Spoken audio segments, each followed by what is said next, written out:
Hey guys, hello everyone, and I am Priyanka. Welcome to my channel Mental Health with Priyanka. And आज हम लोग discuss करने वाले हैं एनिमल मूवी के बारे में. So today I'm going to talk about Animal movie from a psychologist perspective, यानी कि मेरा perspective.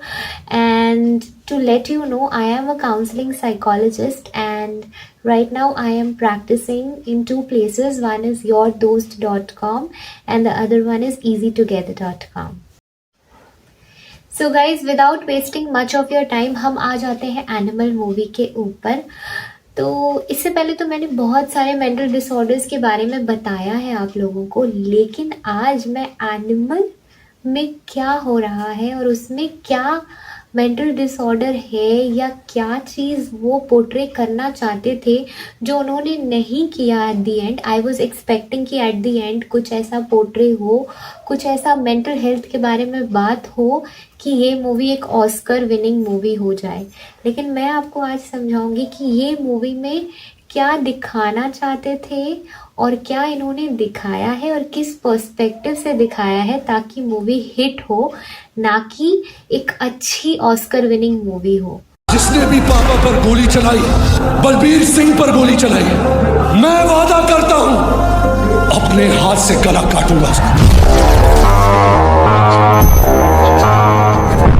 पापा के लिए प्यार जोक नहीं रोग है. I really wish she had died that day.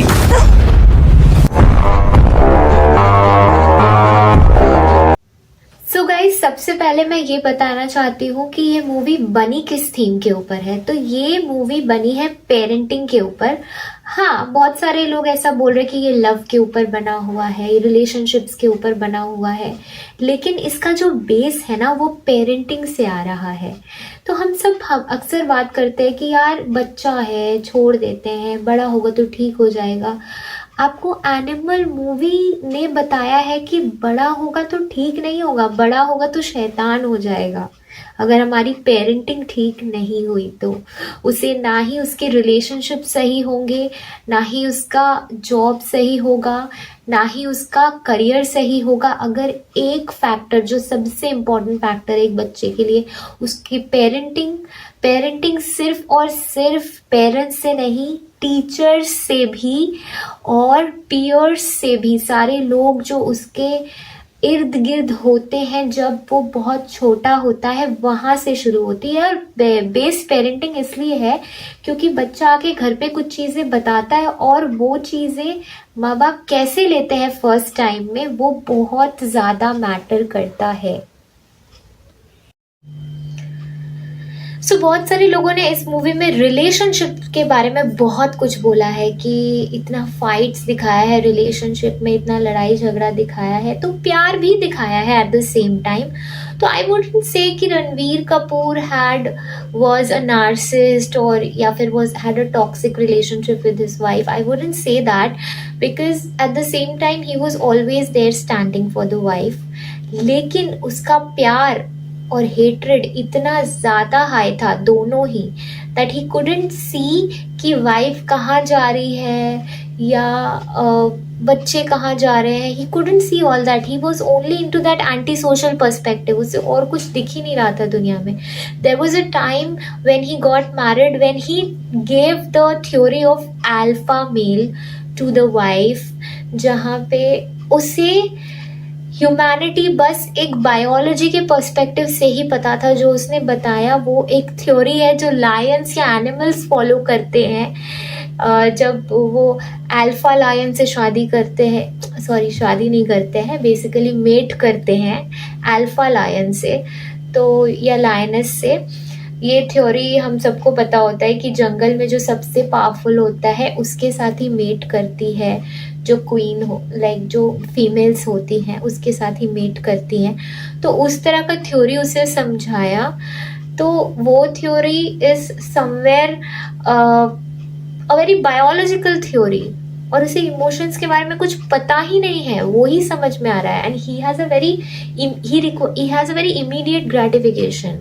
ये चीज़ भी हमें समझनी होगी कि उसे हर चीज़ जो चाहिए वो चाहिए. आपने मूवी में देखा होगा उसे शादी करना है, उसे चाहिए, तो इंस्टेंटली उसने उसको मैनिपुलेट कर दिया.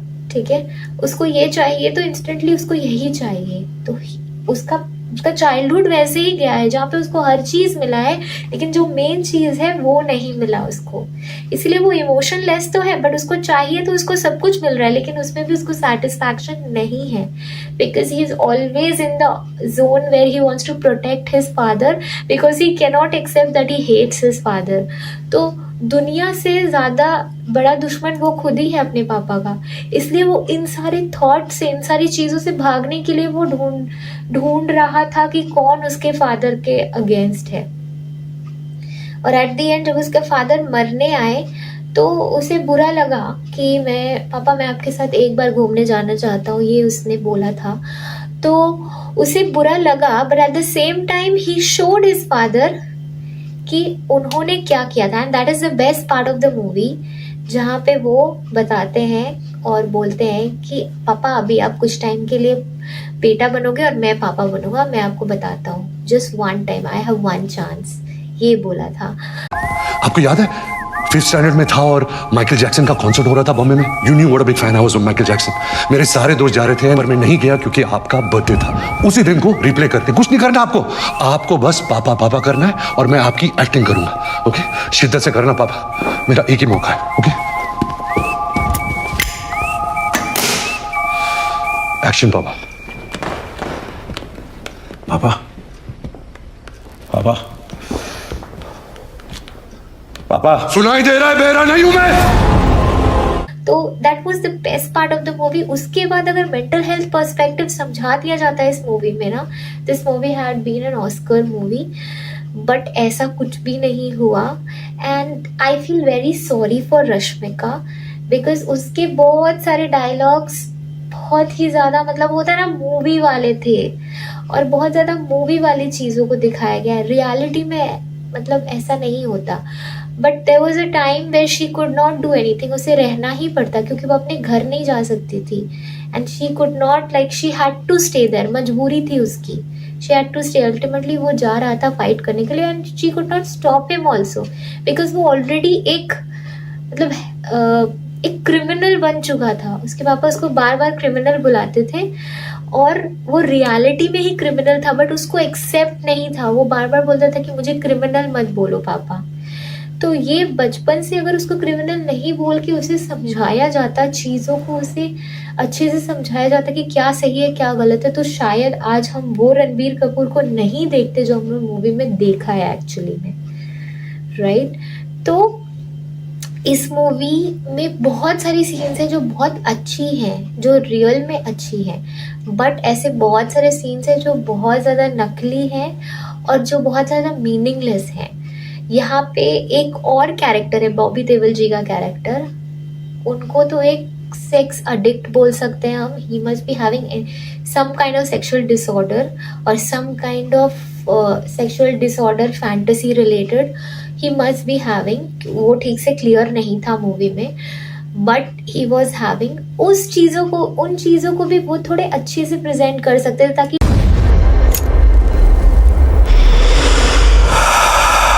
लोग समझे कि ये भी एक डिसऑर्डर होता है, ये भी एक प्रॉब्लम होता है। सेक्सुअल डिसऑर्डर भी कुछ डिसऑर्डर होता है सोसाइटी में। तो मूवी एक अच्छे पर्सपेक्टिव में जा सकती थी। ओके, वहाँ पे एक साइकोलॉजिस्ट को इंट्रोड्यूस किया गया और साइकोलॉजिस्ट का क्वेश्चन तो देखिए, फर्स्ट क्वेश्चन वाज कि अबाउट सेक्स लाइफ, वो भी इतने सारे लोगों के बीच में।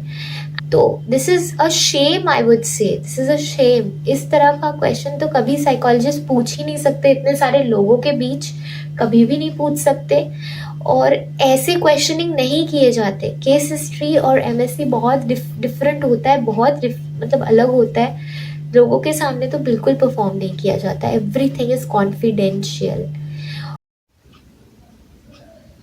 सो गाइज, अब मैं आपको बताना चाहती हूँ कि इस मूवी में जो बेसिक डिसऑर्डर जो रणबीर कपूर को है, जो मुझे लगा है as a psychologist, that is from conduct disorder to ASPD, anti social personality disorder, जो एक साइकोपैथ का होता है, where he becomes completely emotionless.